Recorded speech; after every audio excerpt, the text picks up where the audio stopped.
Alright, so this is Castlevania The Adventure Rebalance. What is Rebalance? Well, this is a ROM hack.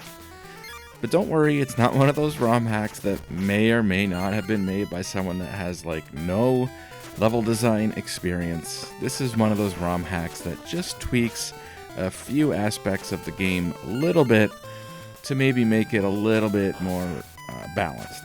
A little bit easier, maybe, although I'm not so sure in this case if it really makes it easier. The main thing is the speed has been increased a little bit. If you're looking at this and you're thinking, this still looks pretty slow, your walking speed, the scrolling speed, well, yeah, you're right, it is still slow. But if you put this next to the original unmodified game, this is actually moving at a noticeably faster speed. So your walking speed, the scrolling speed, is noticeably faster here. And that's probably the main improvement. Again, I know this still looks slow, but the original game was really, really slow. And that's initially what always turned me off from this game. I've never really been able to get into this game until now. Literally the day I downloaded this ROM and started playing it, I beat this game for the first time. Ended up beating it twice in a row. It was so much fun. And again, I've never really been able to get into this game before. So this is a very good game for its time. This game came out in 1989. December of 1989, I believe. And the Game Boy itself really only came out in the summer of 1989. So this is a very early Game Boy game, and I suppose some of its flaws really just come down to the fact that this one is one of Konami's first games of this scale, one of the first Game Boy games of this type, really, of this scale, such a massive adventure game, and again, in 1989, the reviews for this game were pretty good. It got a lot of praise for its background graphics and its music, but really even its controls. People didn't see the super slow movement, I guess, as an issue, because still at the time, just the idea of having a game this grand with so much varying levels and varying backgrounds, a big adventure game, if you will, on a handheld. It was still like a novel thing, right? So in 1989, this game got pretty good reviews.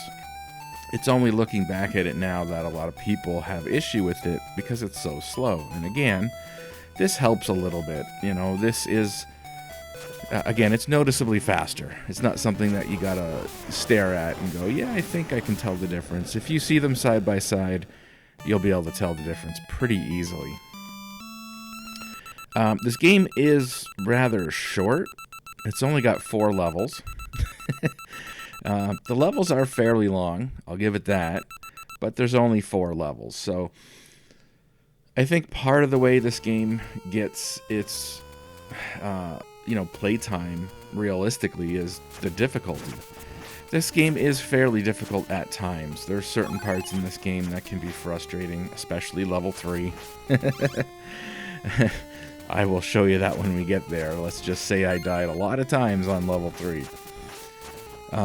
But yeah, only 4 levels. So again, it was an early game, and to have a game, again, with such varying background graphics, even though it's only 4 levels, again, the levels are fairly long. So it is what it is, but if you're good at this game, you can probably beat it in 20 minutes. But again, most people going through this for the first time, they're going to die a lot. You do have infinite continues. But when you die, you got 3 lives. When you lose a life, you'll have sometimes checkpoints in the levels, so you're not starting at the beginning of the level. And obviously, when you die and have to continue, you're going to start at the beginning of the level. But again, you do have infinite continues, so you can take as long as you need to, or at least as long as your Game Boy batteries will allow. And I imagine back in the day, a lot of people, it's going to take multiple playthroughs, and you're going to need maybe a few hours for a game that really only takes, again, probably about 20 minutes to beat it once you're good at it. But yeah, again, level 3 is going to kick your ass. So yeah, again, awesome music for sure. The music stands out. I think the graphics are pretty stellar. Again, especially for 1989.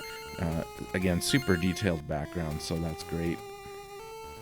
This ROM hack actually does change a few other things too. I almost forgot to mention. It's not just the speed.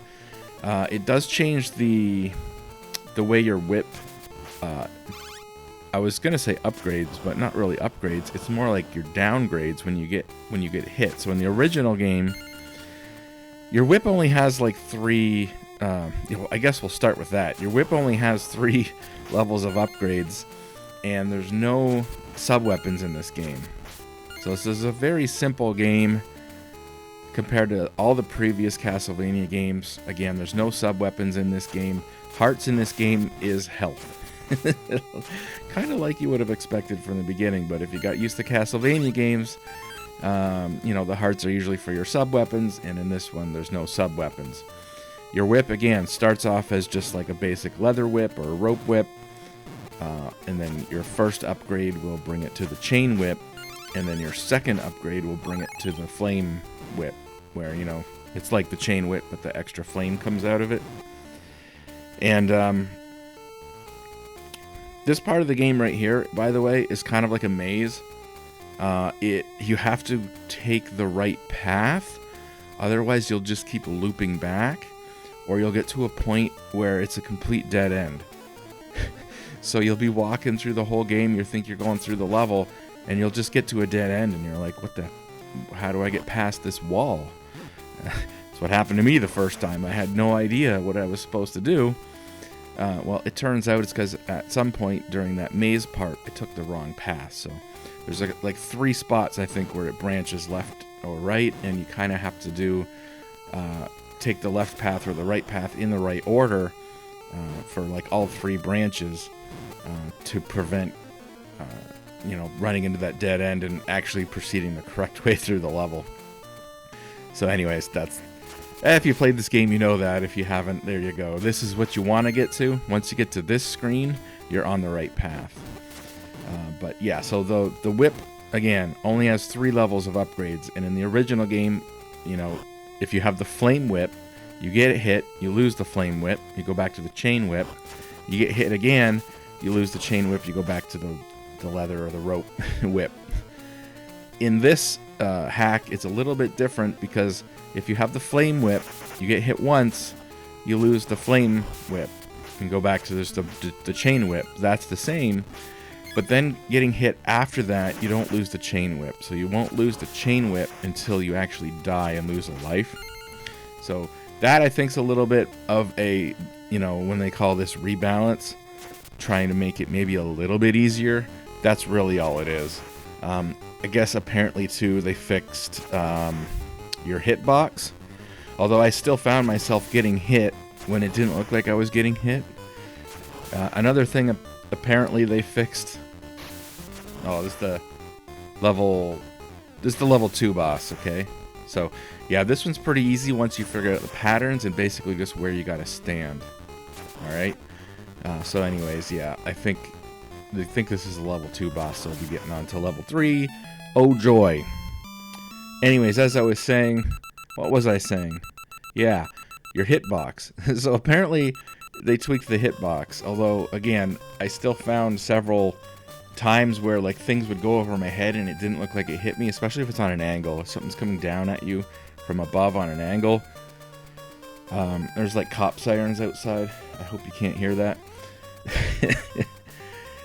But apparently they changed the hitbox, not so much for that, but for the way, I guess, the game logic works when you land on certain platforms, like maybe right here, for example.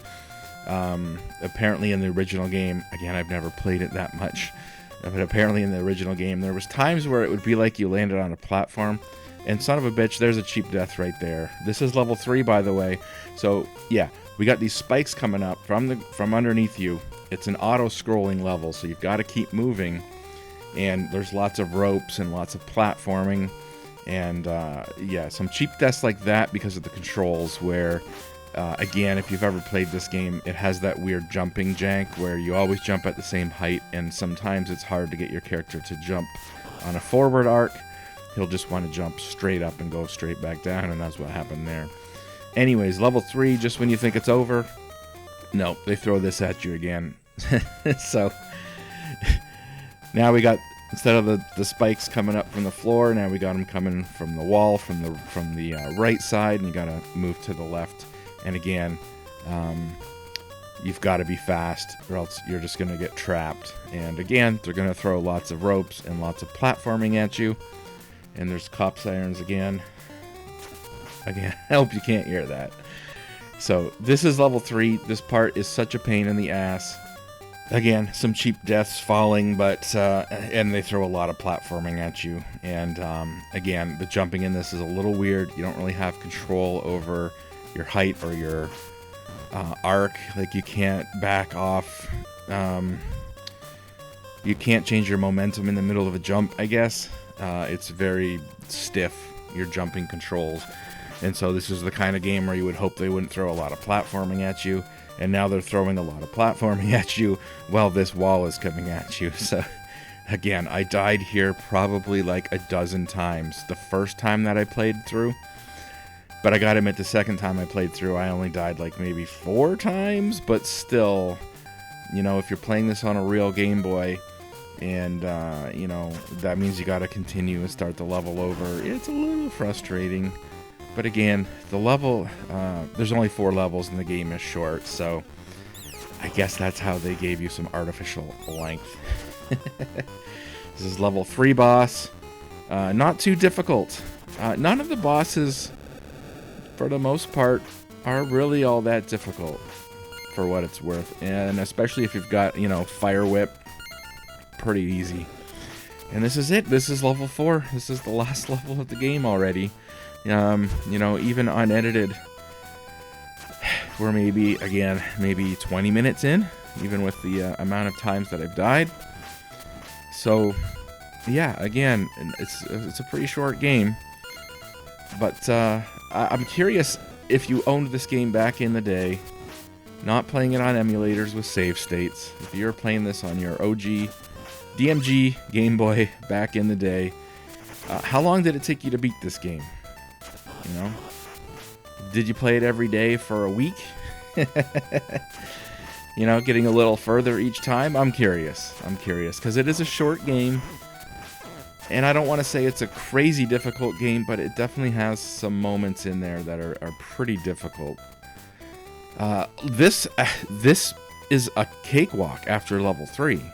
You know, some of the platforming spots in level 4, when you first see them, you're like, oh god, here we go again. No, this shit is a fucking cakewalk after level 3.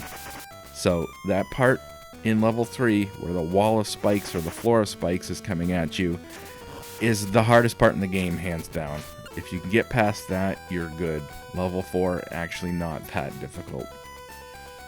There's a lot of stuff like this, but even the first time coming up to it, not expecting it, you know, made it through fairly easily.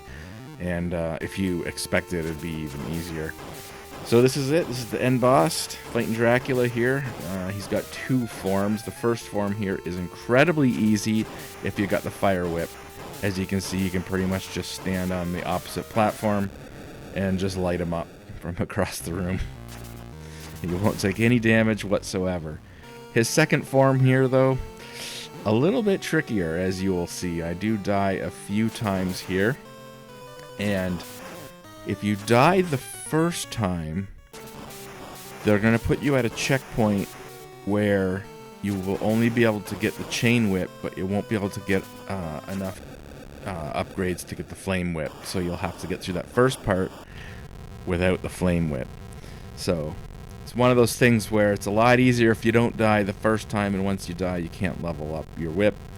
And at that point, you're going to probably die 2 more times, you know, get through your 3 lives and have to continue and start the level over again. But again, this level's not that hard. This level's not that long, and it's not that hard. So if you have to continue once you're at level 4, not a big deal, and you can get to Dracula and have the flame whip. So there you go. The game's not that hard, just a few spots that are very difficult. But if you can get past, again, really just those auto-scrolling parts with the floor coming up and then the wall with the spikes in level 3, that's the hardest part in the game. If you can get past that, get to level 4, you're golden. And that is Castlevania The Adventure, which I've always just called Castlevania Adventure. They actually, I just realized, looking up some information for this game, for this video, that there is actually a color port of this for the Game Boy Color. I think it was only released in Europe in like 2000. But there was a couple of Game Boy games that are like the Konami Collection on the Game Boy Color. And they did like 4 volumes. And each one would have like 4 different games on it. And one of them, which I think in Japan was Volume 1, but in Europe they didn't release Volume 1 until Volume 4. So in Japan it came out in like 1997, and they added Super Game Boy support, but not Game Boy Color. And in Europe it came out years later, 2000, and they took out the Super Game Boy support, but added Game Boy Color support. So I'm pretty sure it's only in Europe there was a Konami Collection game with 4 games on it, and one of them is a color version of this. So that's pretty cool. I didn't know that existed. So yeah, actually really like this game. And this extra speed definitely helps. So there you go. See you later. I'll have the link in the description for the hack, by the way, if you want to check this out for yourself.